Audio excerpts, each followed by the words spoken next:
بسم اللہ الرحمن الرحیم۔ تم آج کچھ نہیں کرنا، صرف اپنے اس اللہ سے اور اپنے امام سے رجوع کرو۔ بلیو می، اگر میری آنکھوں کے سامنے، ہماری آنکھوں کے سامنے یہ پردہ ہے، کرٹن ہے، پردہ ہے سب بنا، میری آنکھ کے سامنے پردہ، دیوار کے پیچھے کیا میں نے دیکھا، اگر یہ پردہ ہٹ جائے، یہ پردہ ہٹے تو آپ کو پتا چلے کہ آسمان سے رحمت کیسے آ رہی نیچے، ہمارے گھر پہ رحمت کیسے آ رہی، فرشتے رحمت لے کر کیسے آ رہے۔ اگر میری آنکھوں کے سامنے سے پردے ہٹے تو پتا چلے۔ اور جب آتے فرشتے، جب میں کسی کی غیبت کرتا، جب میں کسی کی بات کرتا، میں کسی کے جوک کرتا، میں کسی کے ایلیگیشن لگاتا، میں کسی پہ بہتان باندھتا، میں لوگوں کی بات کرتا، تو رحمت دیتے دیتے واپس چلے آتے۔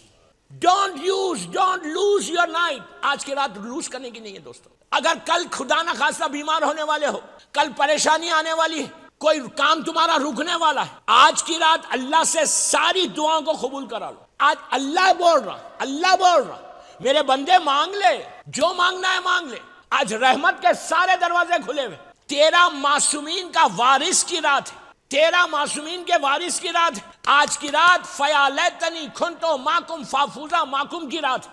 آج کی رات یا سار اللہ وابن سارے کی رات ہے۔ یہ وہ جملے کہ آپ عاشورہ میں اور وارثہ میں پڑھتے ہو، یہ اتنی امپورٹنٹ رات ہے کہ اگر یہ رات تم چاہے، کسی کا فیملی پرابلم ہے، کسی کی اولاد نہیں، کسی کا رزق نہیں، کوئی بیماری ہے، کوئی پریشانی ہے، کوئی سٹریس ہے، کوئی مشکلات ہے، کوئی سکون ختم ہو گیا، یہ ساری چیزیں آج کی رات تم کو عطا ہوگی۔ تم مانگو، مانگنے میں تکلف مت کرو، مانگنے میں ڈرو مت کہ وہ کیا بولے گا، وہ کیا بولے گا۔ اور مانگنا بھی سٹائل سے نہیں مانگنا، اللہ کو سٹائل نہیں پسند۔ اس کے سامنے کیا سٹائل مار رہے یار، اللہ سے سٹائل مت مارو، سٹائل سے کبھی نہیں مانگنا۔ کیسے مانگنا؟ ایسا مانگنا، شرمانا نہیں۔ میں ملینر ہوں، ری یونین میں میری عزت ہے، میں کیسے مانگوں گا ایسے؟ نو، علی سے بڑا کوئی بندہ ہے؟ امام علی کیسے مانگ رہے؟ مولا حسین کیسے مانگتے تھے؟ حسین سے بڑا کون تھا زمین کے اوپر؟ زمین اور آسمان کا مالک ہے حسین۔ مولا حسین کیسے مانگتے تھے؟ امام علی سے بڑا کوئی ہے؟ کائنات کا مالک ہے علی، زمین اور آسمان کا مالک ہے۔ علی اس بندے کا نام ہے کہ جس کی محبت ایمان ہے، جس سے بغض کفر و نفاق۔ علی اس بندے کا نام جس کے نام پہ ہمارے گناہ معاف ہو۔ علی اس بندے کا نام جو خصیم نار و جنہ ہے، جو جنت اور جہنم کا بانٹنے والا ہے۔ علی سر ابراہیم ہے، علی انبیاء کے علوم کا وارث ہے، علی زبور کا دریا ہے، علی انجیل کا ایلیا ہے، علی امام معشر ہے، علی ساقی کوثر ہے، علی خصیم نار و جنہ ہے، علی دین کا سردار ہے، علی متقین کا امام ہے، علی نیک اماموں کا باپ ہے۔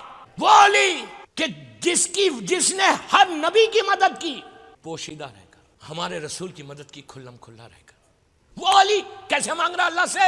وہ امام علی کیسے مانگتے دعائیں اللہ کی بارگاہ میں؟ زرار کہتا، امام علی کا چاہنے والا، امیر معاویہ کے دربار میں، کہ جب میں جا رہا تھا، کوفے سے نکل رہا تھا، تو رات کا اندھیرا تھا، پورا کوفہ سو رہا تھا، پورا کوفہ سو رہا تھا، میں اکیلے جا رہا تھا، بارش ہو رہی تھی، کوفے کی چھوٹی چھوٹی میری طرف دیکھو پلیز، چھوٹی چھوٹی گلیوں میں سے میرے کانوں میں رونے کی آواز آئی، ایسا رو رہا جیسا چھوٹا بچہ روتا، چھوٹا بچہ جیسا روتا نا ماں کے سامنے، ویسا بچہ کوئی۔ میں گھبرا گیا کہ یہ کون رو رہا۔ میں جب آگے بڑھا تو میں نے دیکھا کہ یہ آواز مسجد کوفہ سے آ رہی۔ اس زمانے میں مسجد اتنی بڑی نہیں تھی، مسجد بہت چھوٹی تھی۔ اللہ ہم کو مسجد کوفہ کی زیارت نصیب کرے۔ وہ مسجد میں وہیں پہ امام علی کا گھر ہے۔ اس نے دیکھا، زرار کہتا ہے کہ میں نے دیکھا کہ پورا مسجد اندھیرا ہے، اس زمانے میں لائٹ نہیں تھی، پورے مسجد میں ایک چراغ جل رہا، ایک کینڈل جل رہی ہے، ایک کینڈل، پوری مسجد اندھیری ہے۔ میں نے دیکھا کہ ایک اللہ کا بندہ ہے، ایک ہاتھ سے داڑھی کو پکڑا ہوا ہے، ایک ہاتھ سے پھر بول رہا، داڑھی کو پکڑا ہوا تھا، ایک ہاتھ آسمان کی طرف تھا، آنکھوں میں آنسو تھے، اور تڑپ کے رو رہا ایسے جیسے چھوٹا بچہ روتا ہے۔ اور کیا کہہ رہا کہ پروردگار تیری بارگاہ میں وہ بندہ آیا ہے کہ جس کے دامن میں کچھ نہیں ہے۔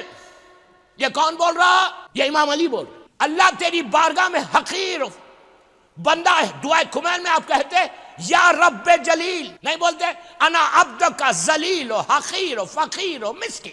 یہ کون بول رہا؟ ہم بولتے آج کی رات بولنا، آج کی رات بولنا، انا عبدک ذلیل، اے میرے بندے میں ذلیل ہوں، حقیر ہوں، فقیر ہوں، مسکین ہوں۔ آج آپ کو اندازہ نہیں ہو رہا، آج اندازہ نہیں ہو رہا، کل ہماری آنکھ بند ہوگی تو پتہ چلے گا کہ یہ رات کی وجہ سے کتنے رحمت ہماری خبر میں آ گئی۔ اس رات کو کیش کرواؤ، کیش کیش کیش کیش کرواؤ۔ یہ رات تم مسجد میں آئے ہو نا آج مغرب کے وقت تو خالی ہاتھ ہے، ایمٹی ہینڈز آئے، ایمٹی ہینڈز۔ جب یہاں سے جانا تو یہ جھولی کو بھر کے جانا، یہ مت سمجھو کہ اللہ جھولی میں بھرنے والا نہیں۔ یہ کس سے مانگنا ہے آج کی رات؟ اس امام سے مانگنا، اس امام کا انتظار کی رات ہے۔ ہو سکتا پلیز غور سے، ہو سکتا کل صبح میرے مولا کا ظہور ہو جائے۔ یار ایک آدمی آمین نہیں بولا، اتنی غفلت ہے۔ then how can you say کہ تم امام کا انتظار کر رہے؟ پلیز یار اپنے آپ کو بدلو۔ میری جان، میں یوتھ کو بول رہا، بڑوں کو نہیں بول رہا، بزرگوں کو نہیں بول رہا، سینئر سٹیزن کو نہیں بول رہا، میں یوتھ کو بول رہا۔ if you don't change yourself، امام کو ہماری پرواہ نہیں۔ ایک آدمی آمین نہیں بولتا۔ کل ظہور کا دن ہے، کل میرے مولا کی ظہور کی تاریخ ہے۔ ظہور امام زمانہ کے لیے ایک باواز بلند صلوات پڑھو۔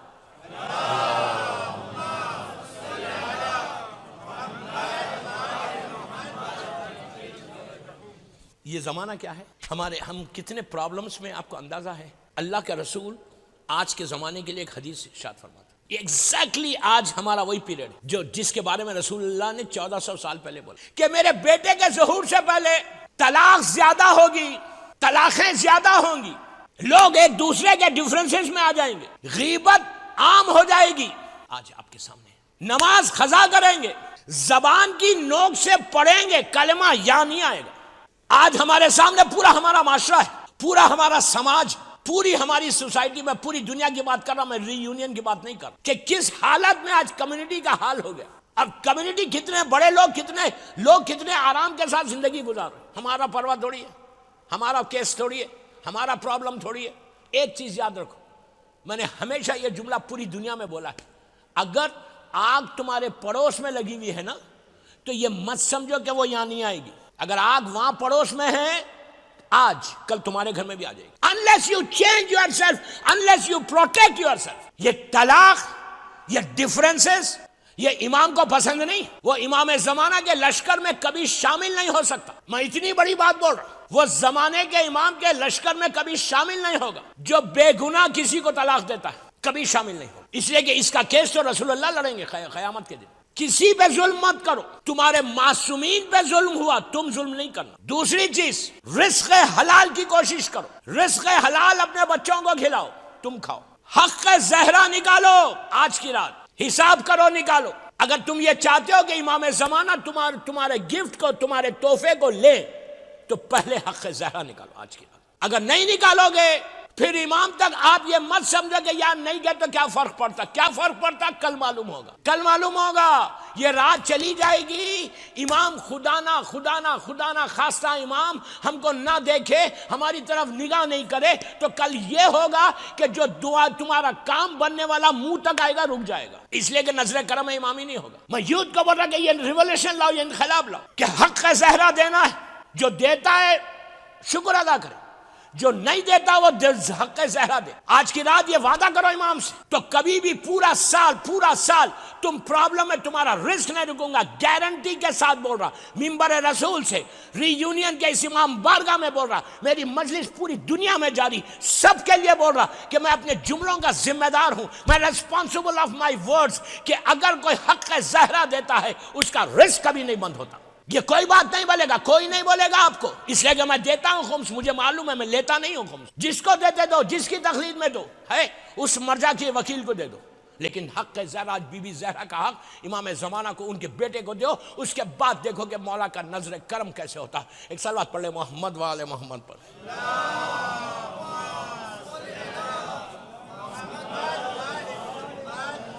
تو یہ اتنی امپورٹنٹ بات ہے دوستو۔ یہ جو زمانہ ہے نا، یہ جو پیریڈ ہے نا، اس پیریڈ کے بارے میں اللہ کے رسول کا جملہ ہے۔ پوری مسجد، غور سے سنو، مسجد نبوی بھری ہوئی، اللہ مسجد نبوی کی زیارت نصیب کرے انشاءاللہ۔ پوری مسجد بھری ہوئی، پورا مجمع بھرا ہوا۔ اللہ کا رسول کہتا کہ ایک زمانہ ہے، پلیز غور سے سنو، ایک زمانہ آئے گا، ایک وقت آئے گا جب انسان صبح سے شام تک، رسول کا جملہ، میرا جملہ نہیں، مشہور حدیث ہے، صبح سے شام تک ہاتھ پہ، میری طرف دیکھو، ہاتھ کے اوپر آگ کا انگارہ، انگارہ مطلب فائر بال، یعنی آگ، سمجھ آگ تو سمجھتے ہوگے نا, آگ لگاتے ہیں تو سمجھتے کیسے نہیں ہم آپ نہیں, میں تو جنرل بات کر رہا. تو آگ لگانا تو ہمارا آتا ہے, لیکن ہم وہ تو سمجھ رہے ہیں نا آگ کس کو بولتے ہیں, آگ کا انگارہ. ٹھیک ہے, اللہ کا رسول بول رہا, غور سے دیکھو میری طرف دیکھو, آگ کا انگارہ. رسول نے ایسے ہاتھ کیا اور کہا کہ صبح سے شام تک آگ کا انگارہ لے کے انسان یہاں ٹھہر سکتا, لیکن آخری زمانے میں ایک لمحے کے لیے, ایک سیکنڈ کے لیے ایمان کو نہیں بچا سکتا. آپ کتنا خاموشی سے سنیں. آخری زمانے میں جو سب سے بڑی چوری ہوگی وہ ایمان کی چوری ہوگی. ایمان نہیں ہے تو کچھ نہیں ہے. ایمان ہے ولایت علی, نماز, پھر بول رہا نماز, روزہ, حج, زکات, جہاد, جتنے فروع دین ہیں, اگر ایمان نہیں ہے تو کچھ نہیں ہے. یہ میں نہیں بول رہا, اللہ کا رسول بول رہا. بیسک جو مین چیز ہے وہ تمہارا ایمان ہے. ایمان کیا ہے؟ محبت اہل بیت. محبت اہل بیت تمہارے پاس سے رخصت ہو جائے گی. شیطان یہ زمانے میں, آخری زمانے میں کسی چیز کی چوری نہیں کر رہا. آخری زمانے کی علامات میں, ظہور سے پہلے کی جو علامات ہیں اس میں یہی ہے کہ آخری زمانے میں مومنین کے ایمان کو چرا لیا جائے گا. ایمان رخصت ہو جائے گا. ایمان رخصت ہو گیا تو خالی ڈھانچہ پڑا ہوا, ڈھانچہ, اسکیلیٹن, کچھ نہیں رہے گا اس میں, ایمان نہیں. کیوں؟ ایمان کیسے چوری ہوگا؟ یہ جو ہم گناہ کر رہے ہیں وہ ایمان کی چوری ہے. اگر مثال کے طور پہ میں غیبتیں مسلسل کرتا ہوں تو ایمان نہیں ہے, پھر آپ کا ایمان نہیں رہتا. پھر اگر میں کسی پہ بہتان لگاتا ہوں ایمان رخصت ہو جاتا. اگر میں حرام کام کرتا ہوں ایمان رخصت ہوتا. اگر میں حرام غذا کھاتا ہوں ایمان رخصت ہو جاتا. اگر میں ماں باپ کی اطاعت نہیں کرتا ایمان رخصت ہو جاتا. یہ خالی زبان کی نوک سے علی کو علی والا نہیں چاہیے. علی کو وہ چاہیے کہ جو دل کی گہرائی سے علی علی کہے. یہ زبان کی نوک سے نہیں چاہیے ہم کو. آخری زمانے میں رسول نے کہا کہ لوگ نمازیں کثرت سے پڑھیں گے لیکن روح نماز چلی جائے گی. آخری زمانے میں مسجدیں بہت بنیں گی لیکن مقصد مسجد ختم ہو جائے گا. آخری زمانے میں لوگ قرآن پڑھیں گے لیکن روح قرآن ختم ہو جائے گا. آخری زمانے میں لوگ بڑے اپنے آپ کو چہرے پہ داڑھی اور بڑی مومن بتائیں گے لیکن ان کے دلوں میں ایمان نہیں رہے گا. رسول کہتے ہیں کہ صبح سے شام تک میرے بیٹے کے ظہور سے پہلے ہاتھ میں آگ کا انگارہ لے کے ٹھہر سکتے لیکن ایک لمحے کے لیے ایمان کو نہیں بچا سکتے. تو مسلمانوں نے کہا یا رسول اللہ کیسے کھڑے رہیں گے ہاتھ میں انگارہ؟ کہا وہ پاسبل ہے, وہ ممکن ہے, لیکن ایمان کا بچانا سب سے زیادہ مشکل ہے. یہ زمانہ وہی ہے, یہ زمانہ وہی ہے. کہا جس نے ایمان کو بچا لیا وہ میرا بھائی ہے. تو مسلمانوں نے کہا یا رسول اللہ ہم نے تو آپ کے ساتھ اتنی جنگیں لڑی, ہم آپ کے بھائی نہیں. رسول نے کہا تم نے مجھے دیکھ کر تم ایمان لائے, لیکن آخری زمانے میں وہ لوگ نہ مجھے دیکھیں گے نہ میرے بیٹے کو دیکھیں گے, لیکن ایک پیپر پہ سیاہی پہ سفیدی کو دیکھ کر اتنا یقین رکھیں گے میرے بیٹے کے اوپر, وہ میرے بھائی ہے, تم میرے بھائی نہیں. آپ سوچو کتنا بڑا سٹیٹس ہے آپ کا کہ اگر تم نے ایمان کو بچا لیا, اگر ایمان بچ گیا تو یہ آخری زمانے, یہ رات ہم کو بچانے کی رات. یہ رات ہم کو صرف سوچنا ہے کہ ہم کو کرنا کیا. یہ رات کب آئی؟ تھوڑی میں ولادت کے بارے میں بتا دیتا پھر پلٹ کے آتا. امام کی ولادت کب ہوئی؟ 255 ہجری 15 شعبان. میں نے پہلی مجلس میں بولا تھا 255 255 ہجری 15 شعبان سامرہ, جمعہ کا دن تھا, صبح کا وقت تھا. امام کی وجہ, امام کے بابا کون ہے؟ کون ہے بابا؟ امام حسن عسکری علیہ السلام. امام کی ماں کون ہے؟ یہ بی بی نرجس خاتون. میں یوتھ کا بول رہا, غور سے سنو, ہسٹری بول رہا, آپ کو بڑا انٹرسٹنگ واقعہ بتا رہا. بی بی نرجس خاتون کون تھی؟ آج اگر ہم سامرہ جائیں, اللہ ہم کو سامرے کی زیارت نصیب کر. میری طرف دیکھو, جب سامرہ جانا, ابھی میں سامرے میں تھا, وہ جو سونے کی گنبد ہے مولا کی, اندر زری. آج جب آپ جاتے زری, پہلی جو خبر ہے وہ ہمارے 10ویں امام کی ہے, امام علی نقی علیہ السلام.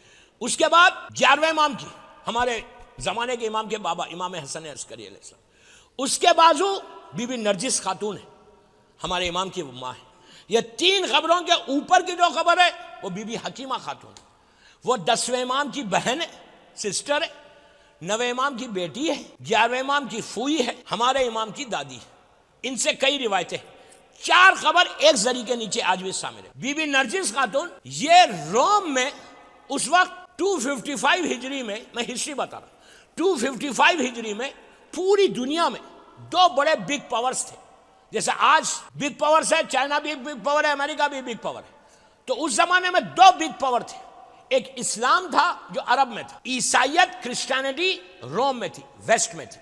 یہ بیلٹ پورا, آپ یہ بیلٹ نہیں, یہ پورا یورپ کا بیلٹ, وہاں پہ کرسچینٹی. امریکہ کا وجود نہیں تھا. جو 2 بڑے دو بگ پاور تھے، ایک روم کی بادشاہت تھی کرسچینٹی اور ایک مسلمان تھے. تو روم کی بی بی نرجس خاتون جو ہے وہ روم کا جو کنگ تھا اس کا نام تھا سیزرس. جو ہسٹری کے اسٹوڈنٹس ہیں وہ جانیں گے سیزرس کی یہ گرینڈ ڈاٹر ہے، سیزرس کی یہ پوتی ہے، سیزرس کے بیٹے کی بیٹی ہے بی بی نرجس خاتون. ان کا پہلے نام سوسن تھا لیکن میں وہ نام نہیں لے رہا، 2 یا 3 نام ہے بیوی کے. بعد میں اسلام میں آنے کے بعد نرجس 10ویں امام نے ان کا نام رکھا، سوسن ان کا نام تھا. ان کا تاریخ یہ ہے کہ سیزرس کی یہ بہت چہیتی پوتی تھی. سیزرس نے ان کی شادی ارینج کرائی روم میں ایک کرسچن لڑکے کے ساتھ، اور کنگ کی بیٹی کی شادی مطلب بہت گرینڈ شادی، زبردست مکس گیدرنگ. آپ ہمارے پاس بھی آج کل مکس گیدرنگ ہو رہی، آپ لوگ نہیں کرتے لیکن پھر بھی بول رہا یہ حرام ہے. تو مکس گیدرنگ زبردست شادی کا ارینجمنٹ ہوا. بی بی نرجس خاتون دلہن بن گئی. ان کا جو ہونے والا شوہر تھا کرسچن لڑکا وہ دولہا بن کے آیا، پینڈال میں بیٹھے ٹینٹ کے بس بیٹھے. ابھی نکاح جو کرسچن نکاح تھا وہ شروع ہونے والا تھا، اتنی آندھی چلی، زمین کو زلزلہ ہوا، اوپر کا پینڈال پورا نیچے گرا اور لڑکا ہلاک ہو گیا، مر گیا. شادی برخاست، شادی ہوئی نہیں تھی، پڑھنے والے تھے برخاست. بی بی نرجس خاتون اپنے پیلس میں آ گئی. سیزرس کی گرینڈ ڈاٹر ہے، سیزرس کی پوتی ہے. پھر کچھ دنوں کے بعد پھر ایک لڑکے کے ساتھ ہوئی، نکاح کی ڈیٹ فکس ہوئی. نکاح کی ڈیٹ فکس ہوئی، بالکل وہی ارینجمنٹ تھا اور وہی ہوا. وہ لڑکا آیا پینڈال میں، یہ پادری یہ پریسٹ پہنچے نکاح پڑھنے کا جو سسٹم تھا نکاح کا ان کا بس سٹارٹ کرنے والے تھے، زمین کو زلزلہ ہوا، آندھی چلی اور پینڈال گرا، لڑکا مر گیا. 2 لڑکے مر گئے. اب آپ سوچو اب یہ لڑکی کا کیا حال ہوگا. ابھی تک بی کو کچھ نہیں معلوم یہ کرسچن ہے. اچھا اس زمانے کی کرسچینٹی اور آج کی کرسچینٹی میں فرق ہے. آج کی کرسچینٹی میں سن آف گاڈ ہے، اس زمانے میں سن آف گاڈ نہیں تھا کچھ ایریا میں تھا کچھ ایریا میں نہیں تھا، ایسا تھا. تو یہ وہ لڑکی بیچاری بی بی نرجس خاتون اپنے پیلس میں اپنے روم میں آئی. روم میں آ کے اب جو بھی حالت ہوتی ہے ایک لڑکی کی کہ 2 شادی ہو رہی، دونوں دولہے مر گئے تو کیا حالت ہوگی. وہ آ کے اپنے بستر پہ لیٹ گئی، اپنے بستر پہ لیٹی، خواب میں دیکھا کہ نبی عیسیٰ اپنے 12 حواریوں کے ساتھ بی بی نرجس خاتون کے خواب میں آئے. اب ایک کرسچن لڑکی کے خواب میں جناب عیسیٰ کا آنا کتنی بڑی بات ہے. جناب عیسیٰ سے وہ بات کر رہی تھی تو بی بی نرجس کہتی ہیں کہ میں نے دیکھا کہ اسی روم میں ایک شخصیت انٹر ہوئی، ان کے ساتھ 11 لوگ تھے، 11 وہ انٹر ہوئے. ان کا چہرے پہ اتنا نور تھا اور آنے والے سب کے چہروں پہ نور تھا، اتنا نور تھا کہ عیسیٰ کی شخصیت بیٹھ گئی. وہ جیسے ہی انٹر ہوئے نبی عیسیٰ کھڑے ہو گئے. خواب میں دیکھا، خواب میں ڈریم، نبی عیسیٰ کھڑے ہو گئے، ان کے ساتھ حواری بھی کھڑے. وہ آئے، آ کے سلام کیا، نبی عیسیٰ نے جواب دیا، ہاتھ ملایا، بولا آپ بیٹھے. اب بی بی نرجس خاتون کو نہیں معلوم کہ یہ لوگ کون ہیں. تو نبی عیسیٰ نے پوچھا آنے والے سے، بی بی نرجس نے پوچھا جناب عیسیٰ سے کہ یہ کون ہے. تو کہا یہ اسلام کے رسول محمد مصطفیٰ صلی اللہ علیہ وآلہ وسلم ہے.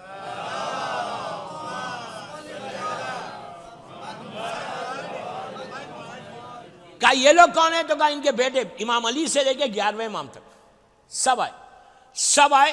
نبی عیسیٰ نے پوچھا یا رسول اللہ، اس لیے کہ عیسیٰ کے سردار ہیں رسول ہمارے، پوچھا کہ آپ کدھر آئے؟ تو اللہ کے رسول نے کہا کہ میں اپنے بیٹے کا رشتہ تمہاری اس بیٹی سے کرنے آیا ہوں، شمون کی نسل سے تھے. جناب عیسیٰ اتنے خوش ہو گئے، پلٹے شمون کی طرف اور کہا کہ کتنی خوشی کی بات ہے کہ خاندان اہل بیت سے تمہارا رشتہ مل جائے گا. انہوں نے کہا حاضر. اس کے بعد نکاح ہوا. نکاح میں 11ویں امام کی طرف سے اللہ کے رسول نے نکاح پڑھا. بی بی نرجس کی خواب میں دیکھ رہے، بی بی نرجس خاتون کی طرف سے نبی عیسیٰ نے نکاح پڑھا. رسول کے جو گواہ بنے وہ 10 امام بنے اور ادھر 10 حواری بنے. نکاح ہوا. نکاح ہونے کے بعد اب خواب سے بیدار ہو گئی. ان کو کچھ سمجھ میں نہیں آیا کہ میں نے کیا دیکھا، کچھ بھی نہیں معلوم. یہ روم میں رہتی ہے، اسلام عرب میں. دوسرا دن آیا، دوسرے دن انہوں نے خواب میں دیکھا کہ بی بی مریم ان کے خواب میں آئی. ایک عیسائی لڑکی کے خواب میں جناب مریم کا آنا کتنی بڑی بات. جناب مریم ان کے خواب میں یہ کہتی ہیں کہ میں مریم کے ساتھ بیٹھی تھی. مریم نے بیٹھی ہوئی تھی، اتنے میں نے دیکھا کہ ایک بی بی، ایک خاتون، ایک شہزادی کنیزوں کے ساتھ انٹر ہوئی روم میں. اتنا نور تھا کہ مریم کھڑی ہو گئی. وہ آئیں اور بیٹھی. میں نے مریم سے پوچھا یہ کون ہے؟ تو کہا یہ رسول کی بیٹی فاطمہ ہے۔ اللہم صلی اللہ علیہ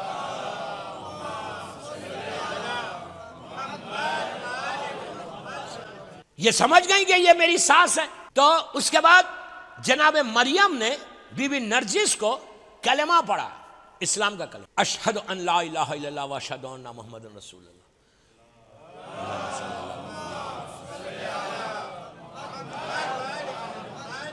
کلمہ پڑھانے کے بعد جناب نرجس نے بی بی زہرا سے کہا، اپنی ہونے والی ساس سے، کہ بی بی میں اس کو شارٹ کر رہا کہ بی بی اب تک میرے خواب میں میرا ہونے والا شوہر آیا ہی نہیں، نکاح تو ہو گیا۔ تو شہزادی نے کہا کہ بیٹی اب آئے گا، اس لیے کہ اب تک تم نے کلمہ نہیں پڑھا تھا، اب تم نے کلمہ پڑھا ہے مریم سے، اب میرا بیٹا آئے گا۔ اس کے بعد تیسرے دن خواب میں 11ویں امام ان کے خواب میں آئے۔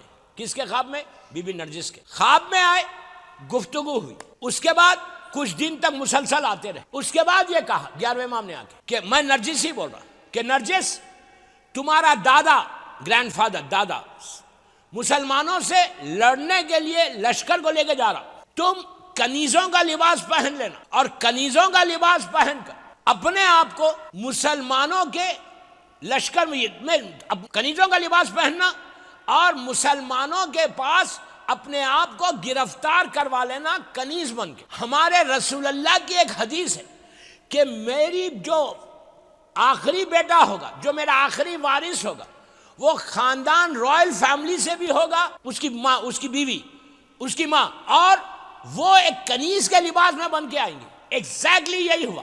تو اب یہ اپنے آپ کو کنیزوں کے حوالے کیا، کنیز کا اس زمانے میں ڈریس ہوتا تھا۔ 11ویں امام نے کہا کہ تم ڈریس پہنو، اپنے آپ کو گرفتار کراؤ، اس کے بعد وہ کنیز بنا کر تم کو بصرہ لائیں گے اور بصرے سے ہماری ذمہ داری، ہم تم کو لے کر پہنچ جائیں گے۔ یہ ہوا۔ اس کے بعد یہ اپنے آپ کو انہوں نے کنیز کا لباس پہنا، صرف خواب میں ہوا ہے لباس پہنا۔ دیکھو اللہ کیسے مسبب الاسباب ہے، اللہ کیسے راستے بناتا۔ روزانہ صبح فجر پہ 30 مرتبہ 30 مرتبہ پڑھو یا مسبب الاسباب یا مسبب الاسباب۔ یہ اللہ کا وہ نام ہے کہ جو تمہارے لیے راستہ بنائے گا، ویز بنائے گا، دیوار میں سے رزق دے گا۔ اگر کوئی روزانہ 30 مرتبہ صبح میں یا مسبب الاسباب پڑھ کے کہ اللہ تو میرے لیے راستہ بنا، لڑکی کی شادی نہیں ہو رہی تو وہ دعا کرے یہ 30 دفعہ اللہ کا نام لے کے کہ اللہ تو میرے لیے راستہ بنا، بزنس نہیں چل رہا بولو راستہ بنا، رزق کے لیے، پریشانی ہر کے لیے فجر۔ لیکن یہ تسبیح 8 بجے نہیں پڑھنا، 10 بجے نہیں پڑھنا، فجر پہ پڑھنا۔ فجر پہ پڑھو گے تو اللہ راستہ کھولے گا۔ تو بہرحال تو یہ کنیز میں اس کو شارٹ کر رہا، کنیزوں کا لباس پہن کر یہ آئی اور آ کے مسلمانوں میں اپنے آپ کو گرفتار کروا لیا۔ وہاں سے ان لوگوں نے ان کو بیچ دیا۔ ایک جو غلام اور کنیزوں کو خریدتا تھا اس نے ان کو وہاں سے لے کے کشتیوں میں بصرہ آیا۔ ادھر 10ویں امام نے سامرے میں جناب ابو ایوب انصاری، ابو ایوب انصاری کون تھے کہ جن کے گھر کے اوپر جب رسول اللہ ہجرت کر کے آئے تھے تو جن کا اونٹنی جہاں پہ جن کے گھر پہ رکی تھی وہ ابو ایوب انصاری تھے۔ وہ بڑی محبت بہت امام کے چاہنے والے تھے۔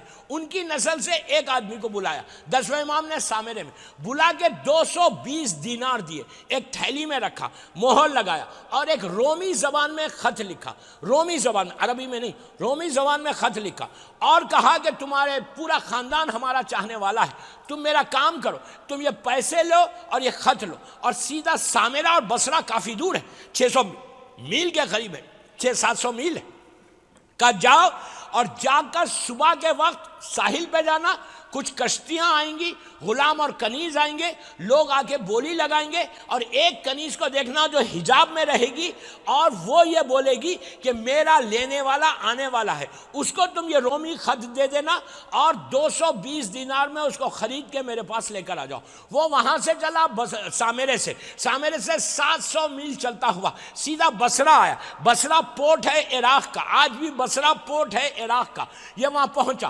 پہنچنے کے بعد اس نے وہی جیسے امام نے کہا تھا، صبح صبح کشتیاں بوٹس آئیں جس میں کنیز اور غلام تھے، اور اس نے دیکھا، دیکھتے رہا دیکھا کہ کنیزوں کی جب بوٹ آئی اس میں ایک کنیز جیسے امام نے بتایا تھا مکمل پردے میں ہے، اور وہ جو کوئی خریدنا چاہ رہا وہ بول رہی کہ میں بکوں گی نہیں، وہ میرا خریدنے والا آنے والا ہے۔ جیسے ہی اس نے کہا، اس شخص نے امام کا جو لیٹر تھا انویلپ میں وہ خط لے کے اس کو دیا۔ اس نے جیسی بی بی نرجس نے اس خط کو دیکھا، پیار کیا، پیار کر کے اپنے کھولا نہیں خط، ابھی رومی زبان میں کھولا نہیں، پیار کیا، بوسہ لیا، بوسہ لے کے اپنا جو مالک تھا اس کو بولا کہ مجھے اس کے پاس بیچ دو۔ تو پھر گفتگو ہوئی، ایگزیکٹلی اتنا ہی اماؤنٹ فکس ہوا جتنا امام نے دیا تھا۔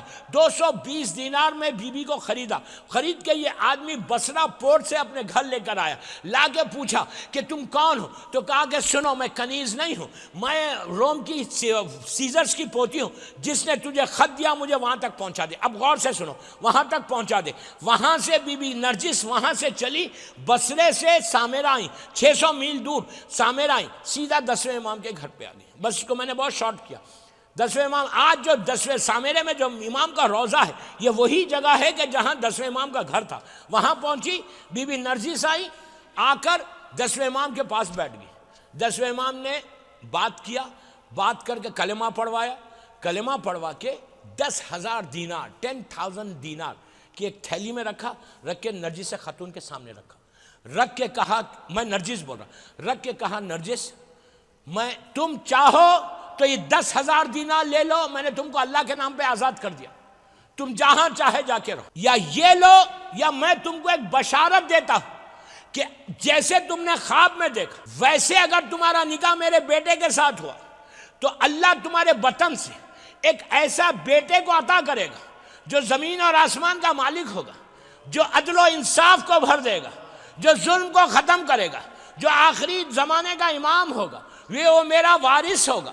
اب پورے زمانے کے امام کی بات کی تو بی بی نرجس سیزرز کی گرینڈ ڈاٹر تھی، پوتی تھی، کہا کہ مولا، میں اپنی زبان میں بول رہا، مولا مجھے 10,000 دینار نہیں چاہیے، مجھے وہ خوشخبری چاہیے جو میں نے خواب میں دیکھا ہے۔ اب سنو، بہت امپورٹنٹ میسج آ رہا ساری ماں بہنوں کے لیے، ویری ویری امپورٹنٹ میسج۔ ابھی وہاں بیٹھی ہوئی تھی کہ بی بی حکیمہ خاتون، جو میں نے ابھی آپ سے کہا کہ سامرے میں زری کے اندر وہ بی بی حکیمہ خاتون انٹر ہوئی بھائی کے پاس، 10ویں امام کے پاس آئی، بیٹھی، بہن آ کے بھائی کے پاس بیٹھی۔ بہن نے بی بی حکیمہ نے پوچھا یہ کون؟ تو 10ویں امام نے کہا کہ حسن عسکری کی ہونے والی بیوی۔ بی بی نرجس خاتون اٹھی، سمجھ گئی یہ میری ساس، اٹھی، بی بی سے گلے سے لگا، بی بی نے سینے سے لگا لیا، بی بی حکیمہ خاتون نے سینے سے لگا۔ اب سنو امپورٹنٹ میسج کیا یہاں پہ؟ اس کے بعد امام نے کیا کیا؟ اب شادی ہونے والی ہے، 11ویں امام کی شادی بی بی نرجس کے ساتھ ہونے والی ہے، شادی ہونے والی ہے۔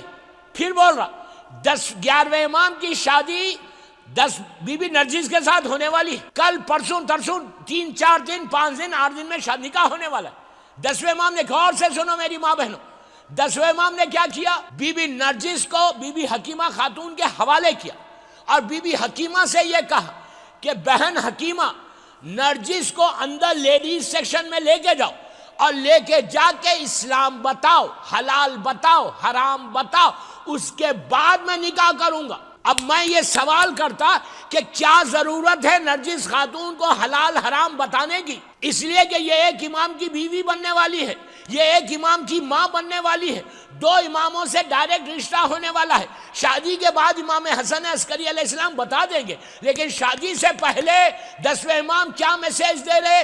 بی بی نرجس خاتون کے لیے نہیں، یہ اپنی کنیزوں کے لیے، پورے ظہور امام تک ہر عورت، ہر لڑکی کے لیے میسج دے رہے، جس کی وجہ سے امام بول رہا کہ پہلے حلال حرام بتاؤ، پہلے اسلام بتاؤ، اس کے بعد میں نکاح کروں گا۔ آپ انصاف سے بولو، کیا ری یونین ہو یا کوئی فرانس ہو یا کوئی جگہ ہو، کیا ہم شادی سے پہلے ماں بیٹھ کے یا باپ بیٹھ کے اپنی لڑکی کو اسلام بتاتا؟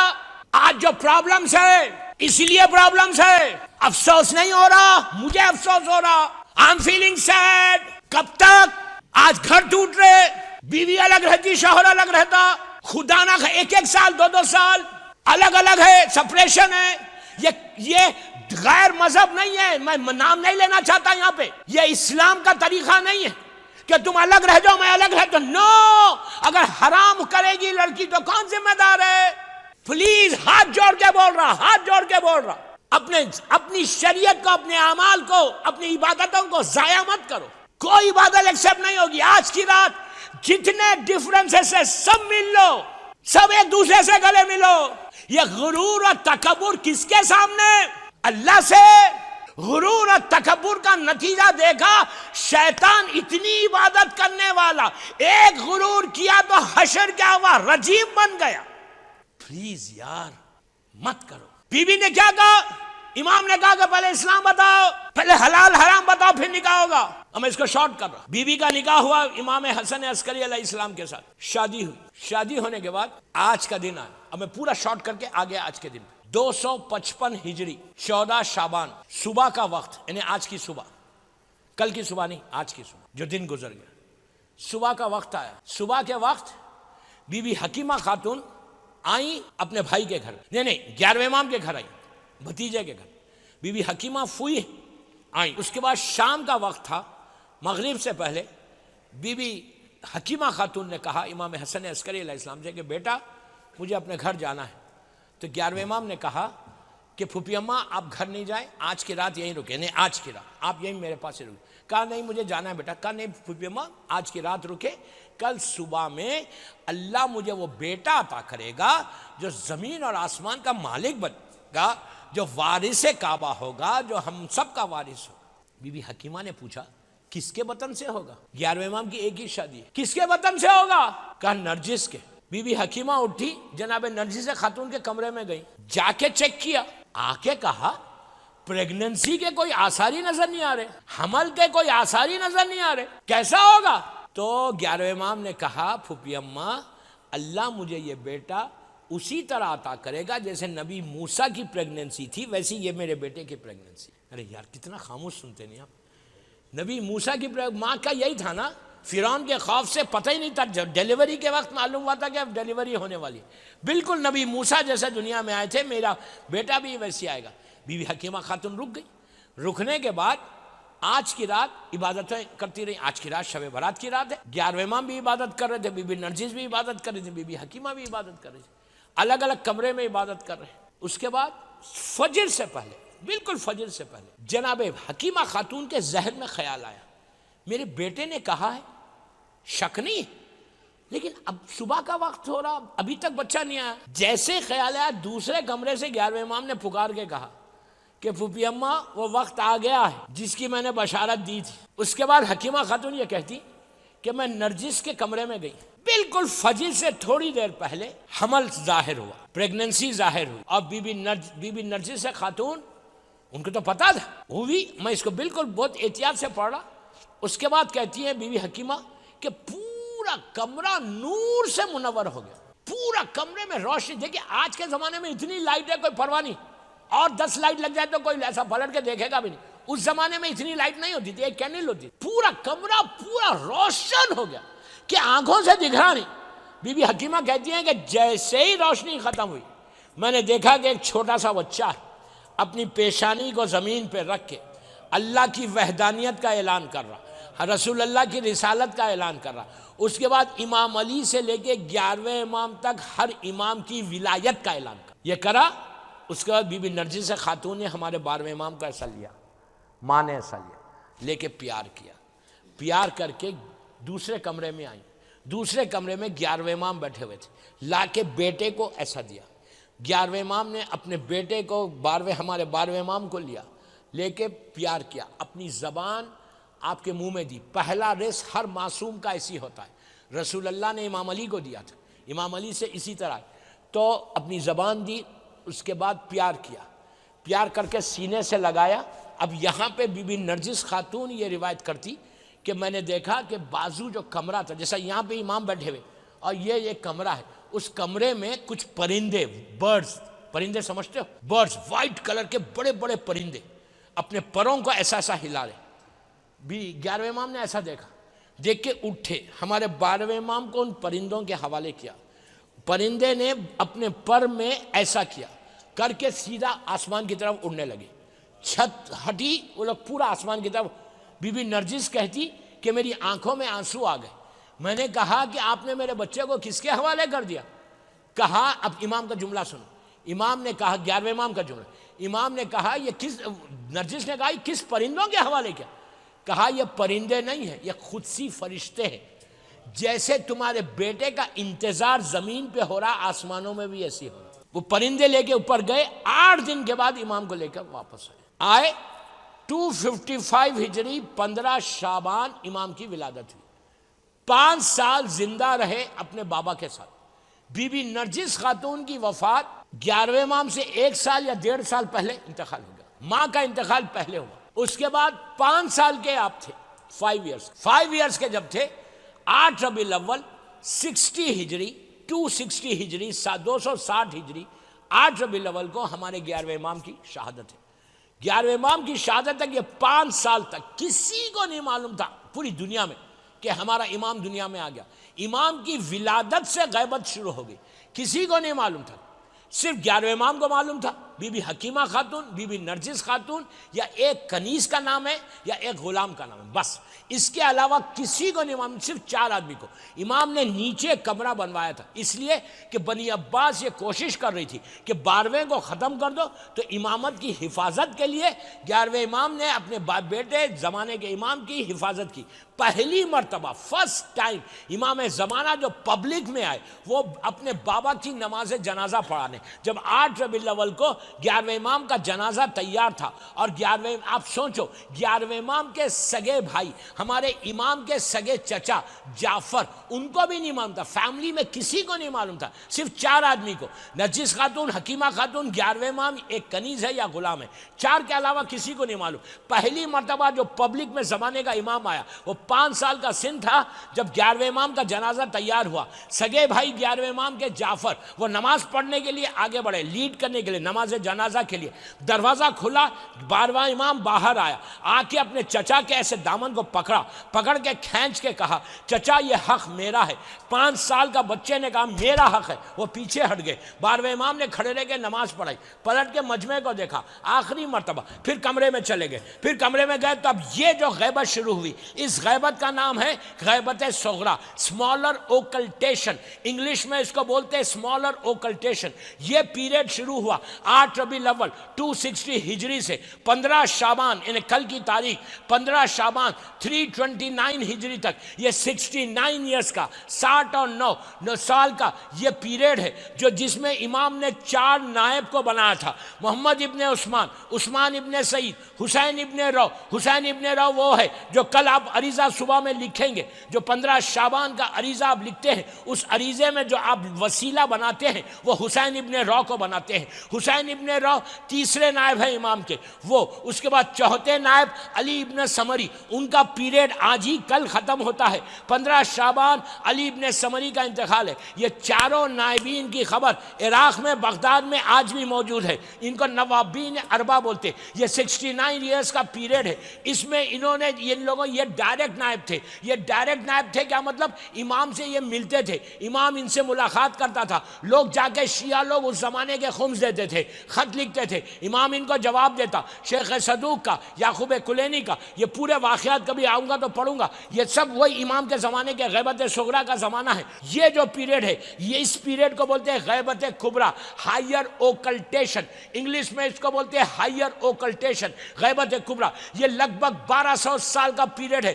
اس پیریڈ میں ہر شیعہ کی ذمہ داری، ہر شیعہ کی ریسپانسبلٹی. یہ پیریڈ ہمارے اس لیے کہ 15 شعبان امام زمانہ نے اپنے چوتھے نائب علی ابن سمری کو آ کے حکم دیا کہ اب میری غیبت کبریٰ کا آغاز ہو گیا. اب یہ غیبت ختم ہوگی میرے ظہور کے ساتھ، میرا ظہور کے ساتھ ختم ہوگی. اب میں ڈائریکٹ کسی کو نائب نہیں بنا رہا. اب یہ جارے مجتہدین، یہ 1200 سال میں 75 یا 80 مجتہدین ہیں جو دیوار بن کر شیعت کو بچا لیا. مرجعیت جو آج باقی ہے، ان مرجعیت کی وجہ سے ظاہری طور پہ شیعت بچی. محمد ابن یعقوب ابن اسحاق کلینی، جن کی پہلی کتاب اصول کافی، وہاں سے لے کے نیچے رہبر انقلاب تک یہ 80 مجتہدین ہیں. کبھی ان کی ہسٹری پڑھوں گا. میں نے تاریخ مسینان اسلام کی ٹاپک کے اوپر ان تمام علماء کی تاریخ پڑھی ہے, یوٹیوب پہ موجود ہے, کبھی سن لینا. اس کے بعد ان لوگوں نے 1200 ایئرس میں, 1200 سال میں امام زمانہ کے پیغام کو, امام زمانہ کے پیغام کو, شیعت کے پیغام کو دنیا تک پہنچایا. آج اگر 15 شعبان کی ہم کو شب برات کی امپورٹنس معلوم ہوئی تو یہی مرجعوں کی وجہ سے معلوم ہوئی, یہی مجتہدین کی وجہ سے معلوم ہوئی. اگر یہ لوگ اس وقت نہیں ہوتے, اگر ان لوگوں نے کتابیں نہیں لکھتی, تو آج ہم کو نہیں معلوم ہوتا کہ 15 شعبان کی رات, یہ شب برات کی رات کیوں اتنی امپورٹنٹ ہے. تو میں یہی آپ سے بول رہا کہ آج کی رات میں نے بہت چھوٹا ایزی لے کے بہت کم اس میں پورا واقعہ پڑھ دیا, ورنہ کبھی میں پڑھتا ہوں تو 5 دن لیتا ہوں, اتنے میسیجز ہیں اس میں. میرا 1 گھنٹے کی تقریر ہو گئی, بس میں تقریر کو ختم کر رہا. میں آپ سے یہی بول رہا کہ آج کل کی صبح is so important, so important, so important. پھر بول رہا سو امپورٹنٹ تمہاری ڈیسٹینی کو بدلنے کی. کل کی, آج کی رات سے لے کے کل کی صبح تک کیا کرنا ہے آپ کو معلوم ہے کہ اعمال ہوں گے. یہاں پہ مولانا بھی اعمال کرائیں گے, میں بھی کچھ اعمال کراؤں گا. آج سب سے پہلے حدیث قصہ ہوگی, اس کے بعد دعائے کمیل, آج کی رات کی دعائے کمیل. لیکن اس کا مطلب یہ نہیں کہ کار پارک میں بیٹھ کے اعمال کرو. جاگنے کے لیے مولانا نے کہا تو کار پارک میں بیٹھنا ہے, نو. میں یوتھ کو بول رہا کار پارک میں آج نہیں بیٹھنا. کار پارک میں بیٹھو گے تو پوری زندگی کار پارک میں بیٹھ جاؤ گے. میں نے کچھ بولا ہے؟ ایک سلوات پڑھ لے محمد والے محمد.